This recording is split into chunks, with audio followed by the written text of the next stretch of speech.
সকাল থেকে বাহিরে প্রচুর বৃষ্টি পড়তেছিল। বৃষ্টির জন্য বের হতে পারবো কিনা সন্দেহ ছিল, কিন্তু বিকালবেলা জার্সি পরে বের হয়ে গেলাম। আসসালামু আলাইকুম এভরিওয়ান। মাঠে গিয়ে দেখি জং বাজা প্লেয়ার আর দর্শক সবাই চলে আসছে। আমি যাওয়ার একটু পরে আমাদের র্যালি শুরু হয়ে গেছে। সিদ্ধান্ত হয়েছে যেহেতু হেঁটে হেঁটে যাব, তাই আগে নিজেদের এলাকায় ঘুরবো।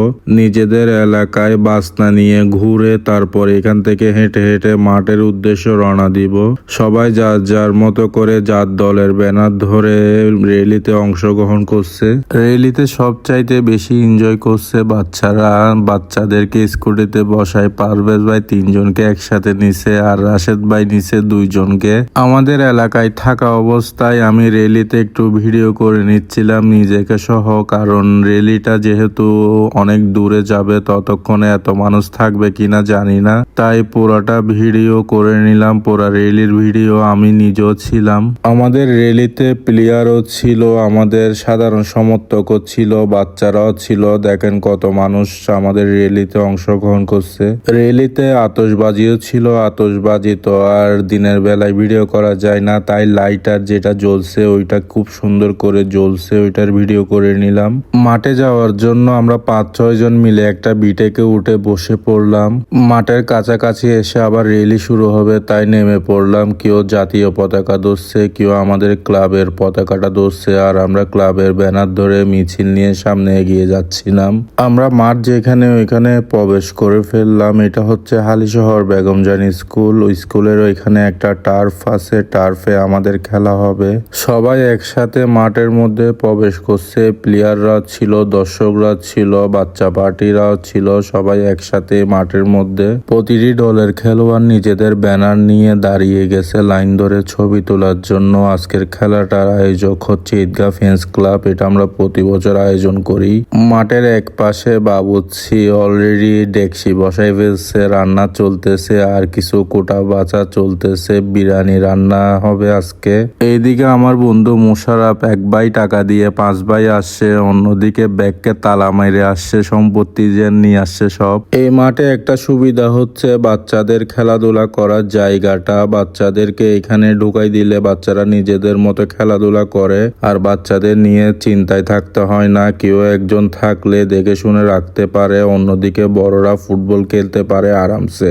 যেহেতু আমরা স্পিকারও নিয়ে আসছি, সে প্রথম থেকে আমি মাইক্রোফোন ধরে বক বক বক বক করতেছিলাম। আমি মনে করেছিলাম আমাদের টিমে আমি দুধবাদ, কিন্তু আমাদের টিমের খেলা শুরু হলে আমাকে প্রথম থেকে খেলায় নামাই। আমাদের খেলা গোলশূন্য ড্র হয়ে যায়। খেলা শেষ করে দেখি আমার বন্ধু নুডলস খাচ্ছিল, মোশারফকে খাওয়াচ্ছিল, আমি নিজেও চলে গেলাম, এক বাটি আমাকেও দিল, আমিও নুডলস খেয়ে নিচ্ছিলাম, আপনাদের একটু ভিডিও করে দেখাচ্ছিলাম। বন্ধু নাসমুল সবাইকে তো নুডলস খাওয়াইছে, বিল দিছে নাকি আল্লাহ জানে। খাওয়ার শেষ করে আবারও চলে আসলাম মাইক্রোফোন নিয়ে একটু চিল্লাচিল্লি করার জন্য, কারণ মাইক্রোফোন ধরে একটু না চিল্লালে খেলা জমে না। খেলায় 12টা টিম ছিল, একটার পর একটা খেলতেছিল, এতগুলো ভিডিও করা সম্ভব না। এদিকে বিরিয়ানির খাওয়া শুরু হয়ে গেছে, রেডি করতেছিল প্লেটে প্লেটে প্লেটে করে। উপরে বাচ্চাদেরকে প্রথমে খাওয়া দিয়ে দেওয়া হচ্ছিল, কারণ বাচ্চাদেরকে আগে খাওয়াই দিলে তারপর সবাই টেনশন মুক্ত।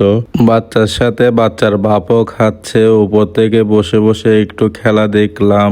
বন্ধুরা কল করলো নিচে নাকি খাবার আনছে, নাস্তা আনছে, খাওয়ার জন্য যাওয়ার জন্য। আমি চলে গেলাম, আমার বন্ধুরা সবাই লাইনে দাঁড়িয়ে গেল। এটা হচ্ছে ঝোল মোমো। ঝোল মোমোর সাথে ছিল একটা টিক্কা আর মনে হয় ডিম পরোটা। বাক্সগুলো খুলতে দেরি, সবাই ঝাঁপাই পড়তে দেরি করে নাই। ওদের জন্য আমিও নিতে পারতেছি না, কারণ আমি ভিডিও করতেছিলাম। সবাই যার যার মতো করে নিয়ে নিল। খাওয়ার শেষ করে মাঠে চলে আসলাম। আমরা 3টা টিমের সাথে খেলা হয়েছে, 3টা টিমই ড্র করছে, কেউ গোল করতে পারে নাই। তাই লটারি হচ্ছিল, লটারিতে যার নাম উঠবে তারাই উঠবে। প্রথমে রেঞ্জার উঠছে, তারপর আমাদের নামটা উঠছে। একদিকে খেলাধুলা চলতেছিল, অন্যদিকে প্লেয়াররা আর দর্শকরা খাওয়া দাওয়া করতেছিল যে যার যার মতো প্লেটে নিয়ে। আমি সবার খাওয়া দাওয়া একটু ঘুরে দেখে আমি মাঠে চলে গেলাম। আমাদের কোয়ার্টার ফাইনালের খেলা ছিল, কি আর করার, কোয়ার্টার ফাইনালে হেরে গেলাম। খেলায় হেরে বিরিয়ানি আর ডিম নিয়ে খাওয়ার জন্য বসে পড়লাম। রাত তখন 12টা। অনেক খেলাধুলা করছি তাই অনেক টায়ার্ড, তাই ভালো করে খেতে পারি নাই। রাতে তখন 2টা ফাইনাল খেলার ধারাভাষ্য নিয়ে চলে আসলাম, সবাইকে একটু ভিডিও করে দেখাচ্ছিলাম। তখন ফাইনাল খেলা শুরু হবে।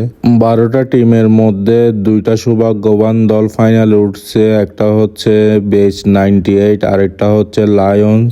দুই দলের কোনো দল গোল করতে না পারায় খেলা করায় টাইব্রেকারে লায়ন্সের প্লেয়ার শেষ গোলটা করতে না পারায় চ্যাম্পিয়ন হয়ে গেছে বেচ 98। চ্যাম্পিয়ন হয়ে ওনারা অনেক খুশি, অনেক এনজয় করতেছিল, সবাই নাচানাচি করতেছিল 98 বেচের সব প্লেয়াররাই। প্লেয়ারদের ম্যান অফ দ্য ম্যাচ দেওয়া শেষ হওয়ার পরে রানার আপদের হাতে চ্যাম্পিয়ন ট্রফি তুলে দিচ্ছিল এলাকার সকল বড় ভাইরা মিলে। তারপরে চ্যাম্পিয়ন টিমকে তাদের চ্যাম্পিয়ন ট্রফি তুলে দেওয়া হচ্ছিল, সবাই মিলে তুলে দিছে। আজকের ভিডিও এখানে শেষ করতেছি। আল্লাহ হাফেজ, আসসালামু আলাইকুম।